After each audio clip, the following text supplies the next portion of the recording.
তাওয়াকোশি মিরিক বাজার থেকে 5.2 কিলোমিটার দূরে অবস্থিত এবং সমুদ্রপৃষ্ঠ থেকে এর উচ্চতা 3800 ফিট।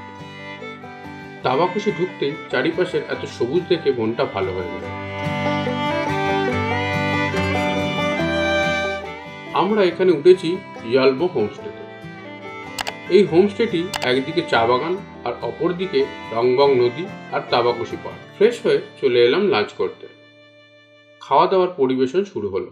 লাঞ্চে ছিল ভাত, ডাল, করলা ভাজা, তরকারি, স্যালাড, এগ কারি ও পাঁপড় ভাজা। রান্না একদমই ঘরোয়া ও সুস্বাদু।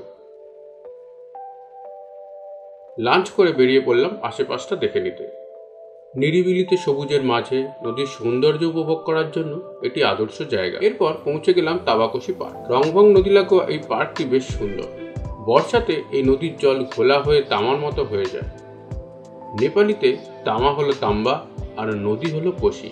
সেখান থেকে এই জায়গাটির নাম হয়েছে তাওয়াকোশি।